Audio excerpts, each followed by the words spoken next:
Hello everyone. In the subject Style and Stylistics, today we will discuss the traditional notion of style.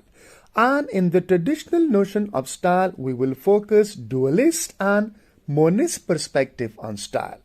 The linguistic notion of style will be also the part of this lecture. So let's begin our today's lecture. The notion of style. Style is most often discussed in the context of literary studies. So whenever we define and whenever we understand the term style, so we define and we understand and we discuss style in the context of literary studies. For example, in poem, novel, or any literary text. However, the word style in its more general sense of the way of doing things. So whenever we define style, so we say the way of doing things. So that is the general definition of style. Is used in multiple contexts.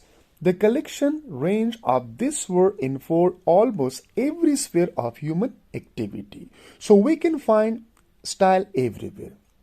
For example, the style of speaking, the style of writing, the style of cooking, the style of like smiling, or the style of painting, the style. So in every sphere of life we can find style. But when we come to language, then we focus the style of a particular author or the style of a particular text. The Oxford English Dictionary has recorded as many as 28 different entries under the term style. So you can see that how diverse the term style is. There are as many as 28 entries under the term style in Oxford Dictionary. As a critical concept, style has been the focus of attention for centuries and has been studied from various perspectives. First, we will talk on the traditional notion of style. The origin of the concept of style or the early attempt to study style can be traced back to the classical school of rhetoric, which regards style as a part of the technique of persuasion and discuss it under oratory. So style was discussed under the category of oratory. It was a technique how to persuade others. According to the classical tradition, oratory is the art of discovering all possible means of persuasion, how to persuade other. So a branch of rhetoric in ancient Greek that was known as elocution was specially related to the relation between form and content. So what is form? The way you organize pattern or structure of language, and the content, that is idea that is conveyed through the form, and the characteristic feature of literary language. The discipline has originated in the popular dualist approach to style based on the dichotomy between form and content. So we will discuss what is the difference between form and content, and what is dualist perspective and what is monist perspective.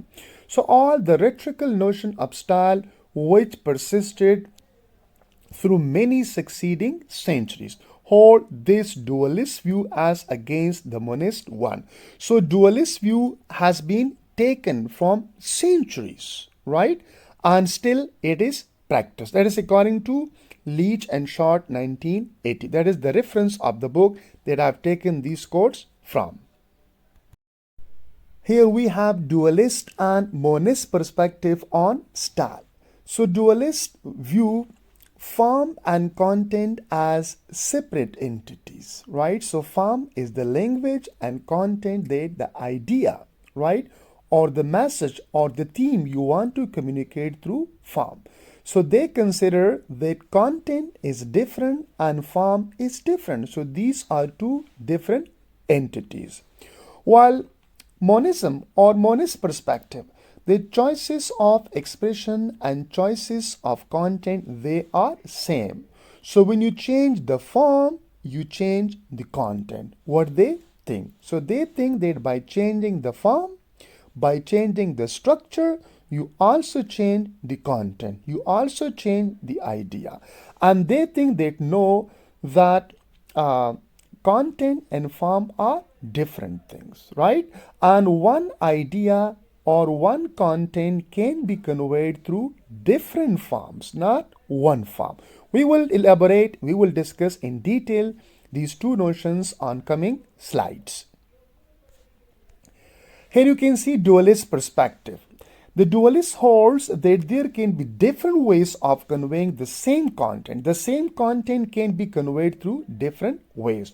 For example, if I say that I teach stylistics, and then I say that stylistic is taught by me. So the same content or the same idea is presented through different forms. So they think, okay, that we have different ways of conveying the same content, right? If I say that for example, that I secure 3 GPA, this is the content, and then I say that 3 GPA was secured by me. So the same content is presented or is conveyed through different forms. So the monists hold that this is a mistake and that any alternation of form entails a change of content. So monists think that if you change the form, so you change the content. While like dualists think that no, that one content or one idea can be conveyed or can be communicated through different linguistic structure. So for dualists, that form and content are different entities, while for monists, form and content are same entity. This is the difference. Now, further elaboration of the dualist.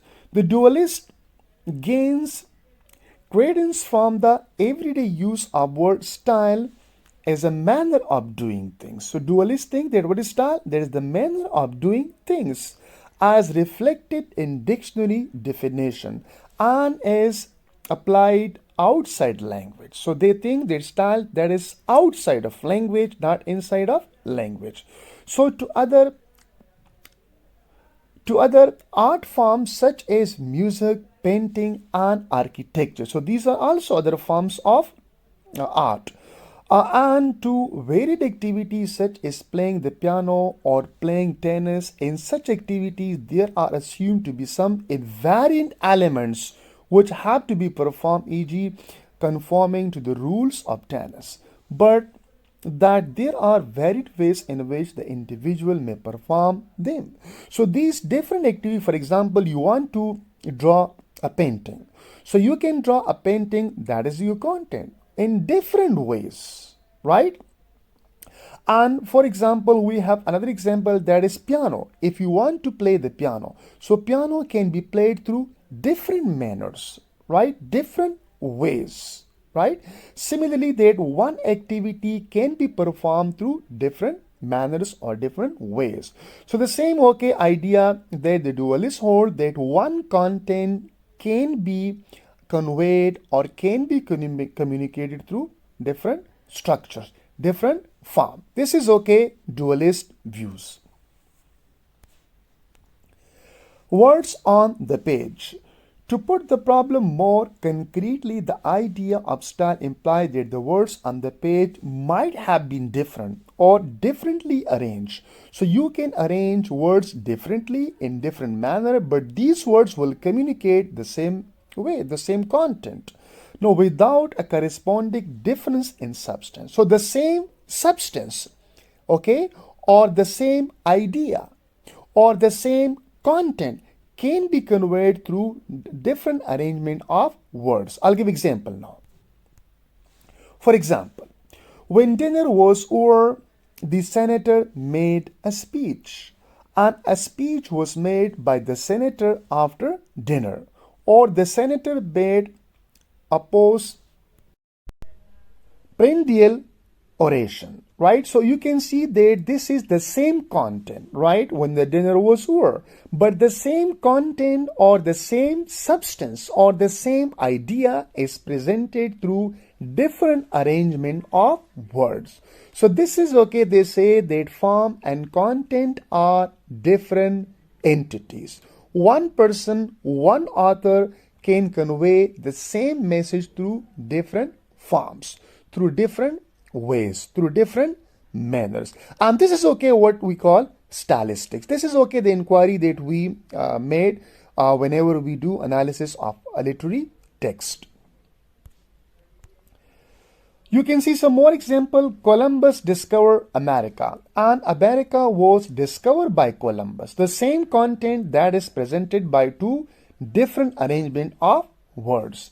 Now, other transformational rules have the effect of combining two or more simple sentence structure into single more complex unit. For example, night fell and the wind freshened. You can see here that this is one sentence, night fell.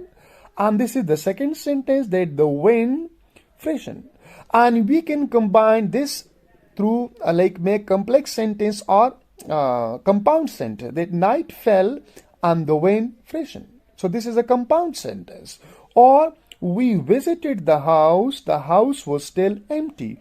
We visited the house which was still empty, a complex sentence. So the same content that is presented through different ways, different arrangement of words.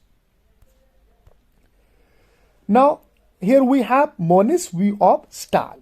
However, the underlying thought can never be separated from its final verbal forms, and that the only means of reading the writer's mind is the completed text, which is a product of the synthesis of thought and style. So his is the monist. Here we have the monist view of style. They think that form and content are inseparable. You can't separate form from content. So form and content are same. Now further elaboration of monist viewpoint. From monistic viewpoint, style and content are indivisible. You cannot divide, right? And you cannot separate them. Monist is more appreciated in poetry, where it has roots, where one meaning can express in only one manner. Rhetoric figures such as metaphor, irony, etc. Every change of form consequences in the change of meaning. So this, like the same form and the same content, can be applied in poetry. According to monistic viewpoint, the following sentences differ in content. Like, I slept badly and I suffered from insomnia. I did not close my eyes. Right? So in poetry, they think that these three different structures have different meaning, or these three different structures have three different contents, three different substance. So it is possible, right? Because so there is something positive of monistic viewpoint or monism in poetry, and there is something positive of dualist perspective that is in prose, right? But whenever we talk about style, so we are referring to the same message or the same content is communicated through different manners, different structures, right? So this is okay, that the monistic viewpoint, but monism that is possible in poetry, not in prose. In prose, most often we view the style in dualistic perspective. Now here we will talk about linguistic notion of style. So far we were discussing traditional notion of style, and in traditional notion of style we talk about dualistic perspective and monistic perspective. And here we will talk about linguistic notion of style. So the rise of literary stylistic as an academic discipline is primarily a 20th century phenomenon. So literary stylistic as an academic discipline is primarily a 20th century phenomena. The French stylistics by Charles Bailey 1909 marked the beginning of this modern approach to literary study. Now Spitzer's contributions 1928 to 1948 and his concept of style to bridge the gap between linguistic and literary historical devices by providing stylistic method further consolidated its foundation. So that is okay, like the introductory notion on the linguistic notion of style. Now, linguistic notion of style. There are many critics who focus on the language of literature without adopting any of specific linguistic methodology. So the focus is what? that the language of literature without focusing on any linguistic methodologies. The terminology used for describing the language is more or less conventional and semi-grammatical. They are far from being open in their choice of descriptive categories, and their terminology is minimally technical, right? We continue here linguistic notion of style. In verbal analysis of literary work with minimum use of technical jargon, they belong more to the tradition of view critic than that of linguistic critics. It is maintained that the linguistic study of literature should not be confused with the study of language of literature. So, on the one hand, we have the study of the language of literature, and on the other hand, we have linguistic study of literature. By the linguistic study of literature, we mean we analyze a literary text by applying the tools from linguistics. And by the study of language of literature, we mean we just study that how language is used in a literary text. Over the centuries, many approaches have been developed to study the concept of style. The proper linguistic studies of literature, however, have been done necessarily through the application of modern linguistics. The linguistic notion of style developed within the field of stylistic, which can be divided into three schools. Style as choice, style as register, and style as deviation. So we will develop, okay, and we will discuss style as a choice, style as a register, and style as deviation. So these three different techniques are used, okay, to analyze here a literary text. This is okay what we were talking about. There, by the linguistic study of literature, we mean to apply the tools from linguistics, right? That how, like the choice of words and the style of register and the style of deviation. And when we say that the study of the language of literature, so just we focus that how language is used in a literary text. So in the coming lecture or in the next lecture, we will talk style as choice, style as deviation, and style as register. So thank you so much. It was all about this lecture. Please don't forget to subscribe and like the channel, and please provide your valuable comments. Thank you so much.